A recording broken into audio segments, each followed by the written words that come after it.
لو ما شفتش الاجزاء اللي فاتت من حكاية قايل فارجع شوفها الاول، ولو كنت فاضي او مشغول فعاوزك تصلي على الرسول، اللهم صل وسلم على سيدنا محمد وعلى اله وصحبه وسلم. وهيا بينا نكمل ما قد بدأنا. بعد قضاء بطلنا على الولد اللي كان جايبه للمتاهة ديت واللي كان عاوز يقتله، بعدها بدأت مرحلة التنظيف. وطيته وشلت حتة صغيرة قد عقلة الصباع من بقايا طاقة لونها احمر غامق، وضغطت عليها وحشرتها في الجرح اللي فوق نافوخ ليتون من ناحية اليمين. الجرح ده اصلا كان سابه حتة ردم طارت لما القرد الهائج اللي طاقته دموية طلعت من تحت الارض وكان جواه شظية الطاقة ديت، والزوايا بتاعتها كانت مظبوطة بالملي، طلعت بره ب20 درجة من ناحية ونازلة من الناحية التانية، يعني نسخة طبق الاصل من شكل الاصابات اللي بتعملها الشظايا اللي بتطير بسرعة الصاروخ وقت الانفجارات.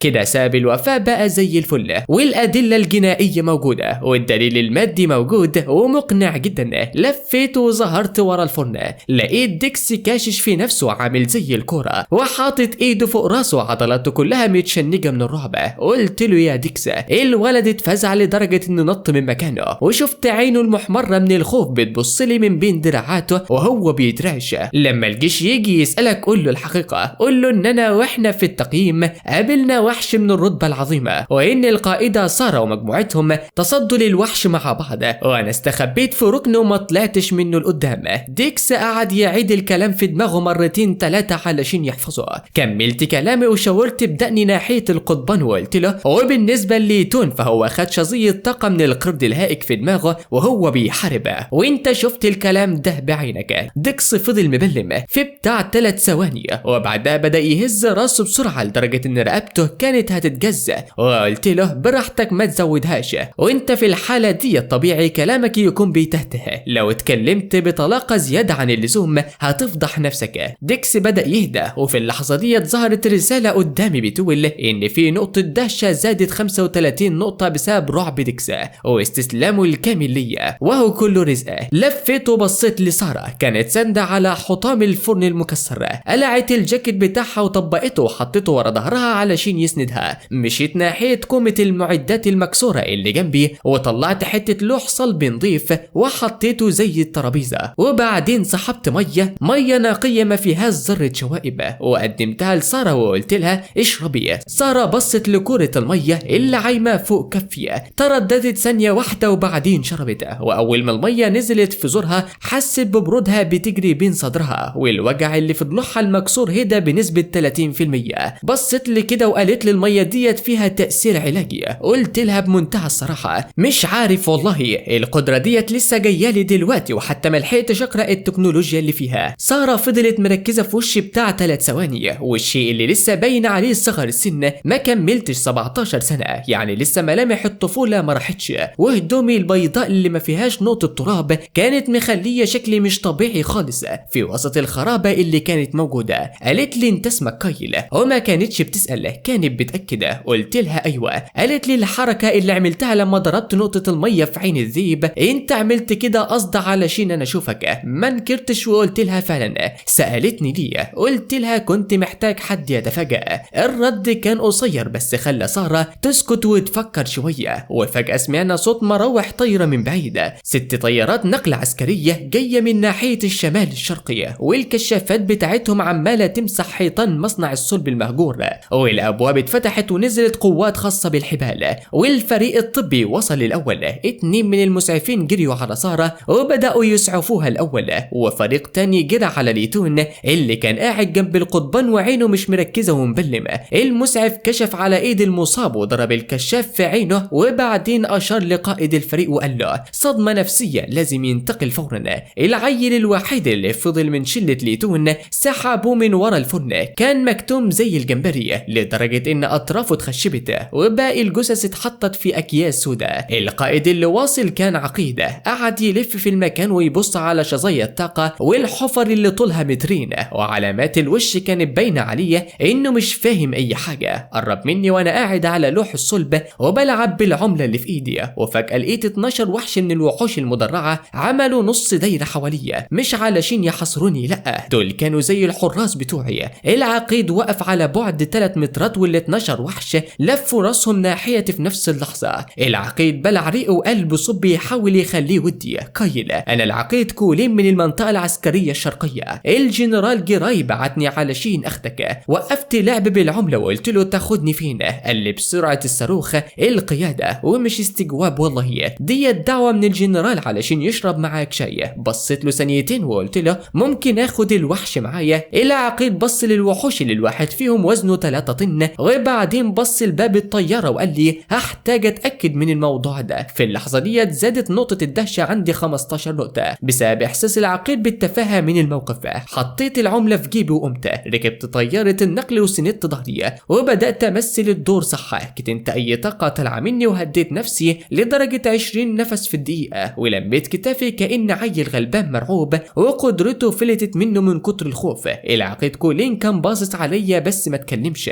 وبعد 14 دقيقة الطيارة نزلت في القاعة العسكرية. نزلت وانا ماسك في باب الطيارة بخوف وبخطوات مهزوزة بس من غير افورة. كان في ضابط مستنينا اسمه المقدم ميا. خدتني المكتب الجنرال جراي، والمكان ما كانش غرفة تحقيق، كانت غرفة شاي عادية جدا.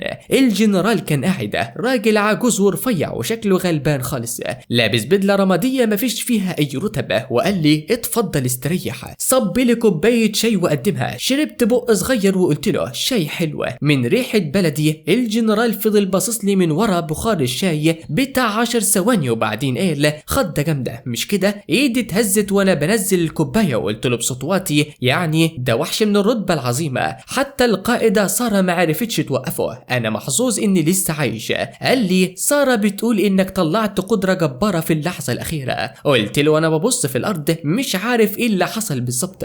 لما القرد هجم عليا عقلي وقف تماما وحسيت بحاجة انفتحت جوايا، وبعدها مش فاكر اي حاجة بوضوح. الجنرال سألني طب تقدر تستخدم القدرة دي دلوقتي؟ بصيت لإيدي وقلت له بكسرة راحت خلاص. الجنرال بص لإيدي شوية وبعدين شرب شاي وقال ما تخافش، ديت فترة خمول طبيعية بعد الانفجار المفاجئ للقدرة. هزيت راسي وانا عارف اننا بنمثل على بعض. واحنا في نص الكوباية التالتة الباب خبط ودخلت المقدم ميا وشوشت الجنرال في ودانه. الجنرال ايده وقفت وقال تأكدوا.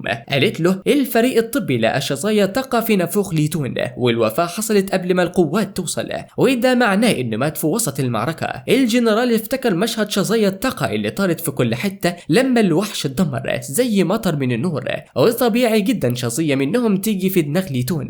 قال لها بلغوا اهله قولوا له انها وفاة في ارض المعركة. المقدمة مشيت والباب اتقفل. الجنرال بص عليا وانا ماسك كوباية الشاي وايدي بتترعش وباصص في الشاي بخوف، فما تأكدش مني في اي حاجة وطلب منهم يودوني الوحدة الطبية. وانا طالع قابلت سارة في الطرقة، كانت لابسة لبس المستشفى وظهرها متجبسة ووشها كان مخطوف بس عينيها كانت زي الموسى. قالت لي يا بطل قدرتك رجعت ولا لا؟ قلت لها بتلقائية قدرة ايه؟ انا مجرد رتبة ضعيفة جدا، اللي حصل ده كان ردة فعل من الخوف وطلعت كل اللي عندي، دلوقتي مش عارف اطلع نقطة مية من صباعي. سارة فضلت تمسح ملامح وشها بعينيها، وش اللي باين عليه البراءة والخوف، وقالت في سرها لو ما كنتش شفتك وانت بتمسح الوحوش ديت من على وش الارض كنت صدقتك. قالت لي خوف وقدرة ضعيفة، والخوف ده هو اللي خلاك تعمل عاصفة وتدوب وحش اسطوري لدرجة انه بقى ذرات نور. فضلت ابص لها 5 ثواني من غير كلام لحد ما هي اللي زهقت وقالت ماشي هصدقك دلوقتي،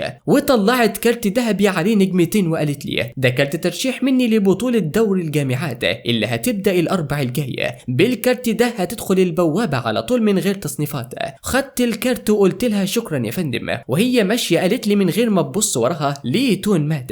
لسه سامعة الجنرال بيقول كده، ردت بسرعة يا خبر خسارة والله. الموضوع جه فجأة، وقفت ثانيتين وبعدين كملت ماشية. سندت ظهري على الحيط وطلعت الكارت وبصيت له. بطولة الجامعات يعني ناس كتيرة وموارد كتيرة ونقط دهشة اكتر بكتير. بصيت على الشاشة اللي قدام عيني لقيت رصيدي 13740 ولسه بيزيد مع كل واحد بيسمع القصة في المعسكر. وعلى الجانب الاخر في قصر عيلة لين الترابيزات الخشبية اللي عمرها 300 سنة بقت حتت بعد ما لورد لين ضربها بايده من الغلة. الراجل ده كان في الستينيات وشعره ابيض بس هيبته تخوف. بص للتقرير العسكري اللي بيقول ان ابنه مات بشظية طاقة في معركة مع وحش اسطوري، وعينه وقفت على اسم كايل المكتوب في التقرير كواحد من الناجين اللي ساعدوا في قتل الوحوش. نادى على ديون المسؤول عن العمليات السوداء في في العيلة وقال له الخطة دي كانت بتاعتك. ليون بلع ريقه وحاول يبرر، بس لورد بقى لين قطعه وبص للناحية التانية حيث كان واقف كايدن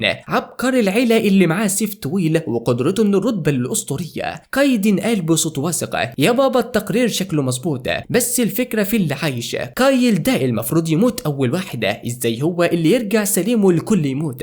لورد لين سأله قصدك ايه؟ كايدن بقى لمس سيفه وقال دوري الجامعات الأربع الجاية، لو كايل دخل البطولة هقدر أسأله بطريقتي على الحلبة وأنا باخد حق أخويا. لورد لين قال له هتسأل تقول له ايه؟ كايدن بقى ضحك وقال له واحد برتبة ضعيفة زيه هخلص عليه بضربة واحدة، مفيش وقت للأسئلة. اللورد لين رجع له هدوء وقال له هات لي العملة بتاعته، وانت يا ليون كنت فاكر اني مش عارف باللي بتعمله انت وليتون من ورايا، الموضوع ده يخلص هنا والعملة تيجي عن طريق كايدن في البطولة، واسحب رجالتك بتوع الظل. كايدن بقى خد سيفه وخرج، وقف في الهوا وبص للسيف وهو بيفكر في كايل العيل الضعيف اللي بيقولوا ان قدرته انفجرت من الخوف. الحكاية اللي حكاها ديت ممكن تاكل مع الناس العادية عايشة، لكن معه هو وبعد 1444 دقيقة و14 ثانية من الانفجار المفاجئ اللي حصل لسه ذهنه حاضر ومركز كفاية انه يجاوب على اسئلة العساكر ويتعاون في الاختبارات ويحكي الاحداث بترتيب مثالي. والوضوح ده ما يبينش خالص انه نتيجة انفجار طاقة مفاجئة، لا ده يبان كأنه تمثيلية ومخطط لها. سحب السيف بتاعه 3 بوصة ورجعه مكانه تانية، وطلع صوت رنة المعدن الحامية ووصلت لبعيد مع هواء الليل، وقال نتقابل في الدوري، وكان صوته أبرد من الهواء نفسه. ويوم الاثنين كانت رجعت أكاديمية جانج جو الأولى، والمدرسة كان فيها حاجتين ما كانوش موجودين، كان في جنازات عند البوابة وإشاعات كتير طلع عليا، وسمعت الناس بتقول لبعض شفت كايل ده بيقولوا إنه غالب وحش من الرتبة الثالثة في التقييم، ورد عليه واحد وقال له مستحيل ده رتبة اف، وقدرته هي رشاش مية هيستخدم ايه علشان يغلب بيها، بس هو اللي عايش و3 من رتبة اف يخرجوا منها السليم ده اكيد محظوظ مش اكتر. انا ماشي في الملعب كنت سامع الكلام ده طول الطريق، واللوحة قدام عيني كانت عمالة تعد الارقام، وكل واحد بيطلع اشاعات كان بيضيف لي من نقطة ل3 نقطة من نقطة الطاقة، وكأنهم سرب ناموس. وانا كبرت دماغي منهم ودخلت مبنى الادارة وطلعت الدور الثالث وفتحت باب المكتب، وكان في اجتماع شغال جوه ورا المكتب الكبير اللي في اخر الاوضه كان قاعد المدير هارفي مدير اكاديميه جانج جوه. مشيت خطوتين لقدام ورميت استماره التسجيل على اقرب مكتبه، وقلت للمدير لو سمحت اختم استماره التسجيل في دوري الجامعات. المدير هارفي قام من ورا مكتبه ووقف، وهبته كانت تقيله جدا، وجسمه كواحد من المستيقظين اصحاب القدرات العظيمه بيخلي الناس العاديه تحس بضغط طبيعي بالفطره. قرب ومسك الاستماره وقرأها من فوق لتحت، ولقى مكتوب فيها رتبة اف، وميلها ناحية سلة الزبالة اللي جنب المكتب، وقال لي يا كايل انت فاهم دور الجامعات ده معناه ايه للمدرسة؟ واحد رتبة اف من فرقة الطعوم يدخل ويخسر ويفضحنا ويتصاب كمان، وده الأسوأ، ومين اللي هيشيل تكاليف علاجك؟ المنطق بتاعه كان شغال، بس انا ما كنتش ناوي اسيبه يخلص كلامه، ومديت ايدي في الجيب الداخلي للبدلة بتاعتي وطلعت الكارت اللي سارة ادتهولي، كارت عليه نجمة ب8 رؤوس ومتغطي بالذهب، ده كارت توصية شخص من الرائدة سارة، وبالكارت ده اقدر اعدي تصنيفات الاكاديمية وانافس كلاعب مستقل، والختم ملوش لازمة، بس لو دخلت باسم المدرسة هيكون احسن لسمعة المكان. المدير هارفي مد ايده واخد الكارت، واول ما صابعه لمست الكارت عينه الصغيرة فتحت زيادة نص ملي. رتبة اسطورية بتدي توصية لشخص من طالب رتبة اف، مهما حاولت تفهمها هتلاقي ان في حاجة ورا الموضوع، هو ما يقدرش يستفزها. رجع لي الكارت ومسك الاستمارة وطلع الختم الرسمي من الدرج وهبد الختم وقال لي هبعت لك الاستمارة بنفسي، ووشه رسم ابتسامة مظبوطة بالملي، وقال لي بالتوفيق في المسابقة. حطيت الكارت في جيبي وهزيت راسي وقلت له شكرا يا مدير، ومشيت والباب قفل ورايا، وفي الطرقة اللوحة نورت وعملت صوت رنة، وقالت تم رصد مشاعر المدير هارفي استسلام مهين، وتم إضافة 30 نقطة طاقة. وأنا خارج من مبنى الإدارة قابلت واحد عند المدخل ما كنتش أعرفه، بس اللوحة عرفته، والرصد اشتغل على بعد 12 متر، والهدف اسمه كادن، وقدرته من الرتبة الأسطورية، وحالته النفسية فحص هادية. وكان واقف تحت السلم شاب لابس قميص أبيض وسيفه متعلق في وسطه، وعينينا جت في عين بعض اللحظة، ونظرة كادن اتنقلت من وشي لوسط التسجيل اللي في إيدي، وبعدين رجع بصلي تاني وقال: يا كايل ما تمشيش بدري من المسابقة. وبعدين مشى بخطوات واسعة وانا فضلت باصص لظهره، واللوحة كانت ساكتة خالص، ومشاعر كادن كانت فحص هادية، بس ما فيش احتقار وما فيش غضب وما فيش اي نقطة طاقة انضفت. الشخص القوي بجد ما بيسجلش اي ردة فعل مشاعري لما بيشوف نملة، هو ما بيلاحظش اللي تحت رجليه غير لما يجي يدوس عليه واحد اقوى منه. طبقت الوصل وحطيته في جيبي المليان وقلت لازم اخلي الراجل ده يحس بحاجة وتكون حاجة تقيلة. الساعة 11 بالليل في ساحة الخردة بتاعة جنج مررت سلك مية رفيع في القفلة وفتحته، واللي كنت بدور عليه مش محتاج يكون غالية ولا حتى سلاح، لان وصف خاصية التحول في النظام عندي واضحة، لانه تطوير اي شيء للمستوى الاساسي، والجودة بتعتمد على النقط اللي هدفعها وقوة الحاجة الاصلية. وفي ابعد ركن في قسم المعدن ايدي جت على سيخ معدن بارد طوله متر وصلب وطلعته، كان السيخ مصدي جدا، ومن ناحية فيها قلاوز ومن الناحية التانية ملحوم فيها حديد عريضة زي الجاروفة، وهو سيخ تسليك مجاري. وزنت السيخ في ايدي وقلت وزنه حلو جدا، ومركز ثقله كان مرحل لورا 3 بوصة، وهزيته هزة واحدة وملمسه ما كانش وحش. شلت السيخ على كتفي وكملت تدوير في قسم الخردة. طلعت كرسي سبيكة، ومن قسم انقاض البنة اخدت حتة حجر اسود ورصيت ال3 على الارض في صف واحد، وقعدت قرفصاء وحطيت سيخ المجاري قدامي بالعرض وقلت اجرب الاول، واكدت عملية التحول. والهدف سيخ تسليك مجارية، والقدرة الاساسية رتبة دي، والقدرة القليلة معناها ان الدفع الكتير هيجيب سقف تطور واطية. بس انا مش عاوز حاجة خرافية، انا عاوز سلاح ما يصيرش الشكوك لو سجلته كجهاز للمستيقظين من الرتبة جيم. ولكن هنا يا اصدقائي بينتهي جزء النهارده، فيا ترى بقى هيعمل ايه بطلنا بالخردة دي؟ وهل هيحصل على سلاح اسطوري يدمر بيه الجميع؟ وايه اللي هيحصل مع بطلنا وكاردين في المواجهة القادمة؟ ده اللي هنعرفه يا اصدقائي في الاجزاء القادمة. استنوا في الجزء القادم من حكاية قايل، وما تنسوش انكم تصلوا على النبي عليه افضل الصلاة والسلام، وتشتركوا في القناة وتدعونا باللايك الجميل. ويلا سلام سلام سلام.